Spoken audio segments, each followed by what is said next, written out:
So let's kind of use the lead without fear model to break that down a little bit, if you don't mind, right? So we talk about mindset, strategy, results, but let's break it down within this question. What's one of the best ways to become a better leader? So number one, mindset.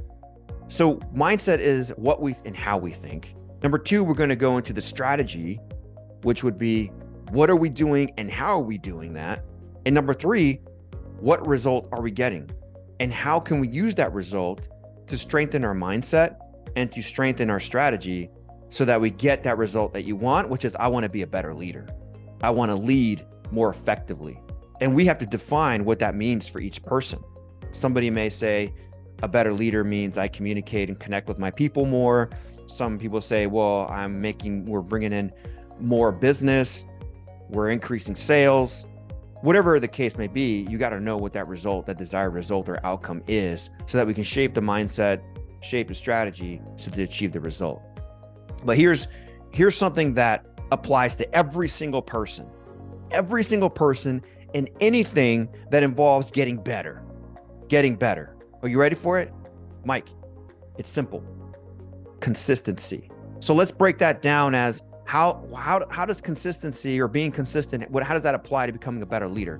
And here's what I'll throw your way, because recently I've seen, and I just see so much of this out there in social media. There are tons of vlogs, blogs, newsletters, posts, videos, yep, guilty, of how to become a better leader, of how to improve your life, right?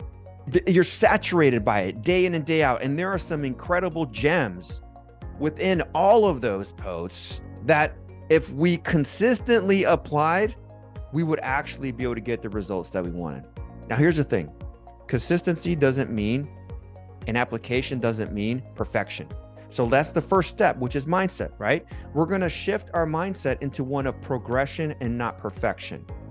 We're going to think about getting better as a leader as steady improvements. Let me repeat this. This is important.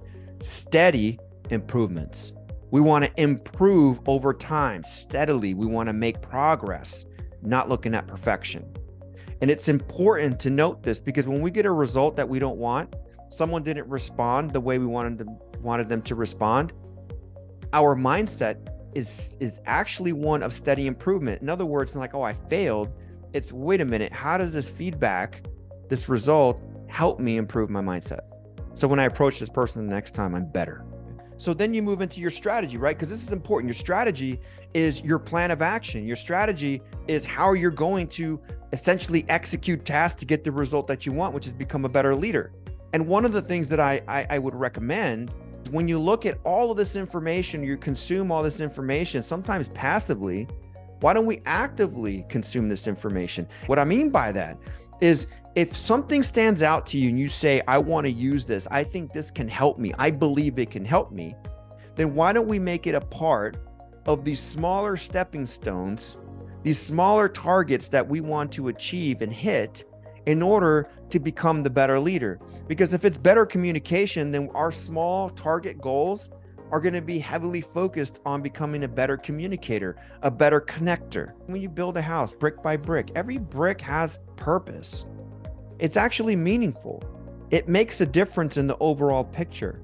So when we talk about leadership and I want to be a better leader, we have to know what those small target goals are so that we're steadily consuming those and executing so that we get to the desired result that we want, which is to become a better leader, or in this case, become a better communicator.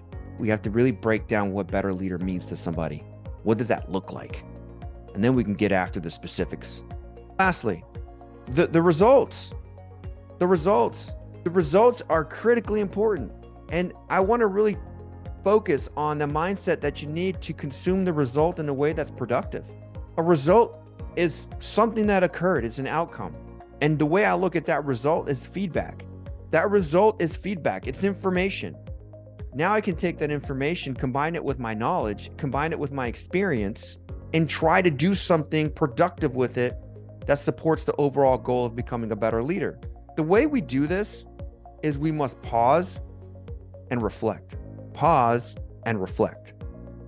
And one of the ways you can do this, Mike, is by putting yourself in an environment that allows you to pause. and reflect.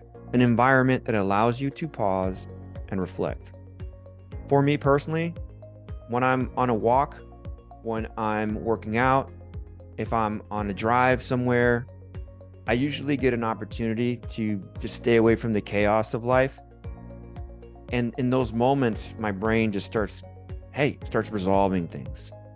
I'll take out my notes on my phone and I just write some things down. Sometimes I actually just record it if I'm driving. And that allows me to take that information and use it for good, not to make myself feel bad, not to make myself feel shame or guilt or get angry about the situation. I mean, those emotions do come up, but they're short-lived because I understand that my mindset was always on steady improvement, on progression and not perfection. So the results may hurt sometimes for a little bit, for a small, short period of time, but they're not killing me. They're not killing me because I won't allow them to. I'm going to use them for good. So I would ask you to do the same thing. I hope that helps a little bit.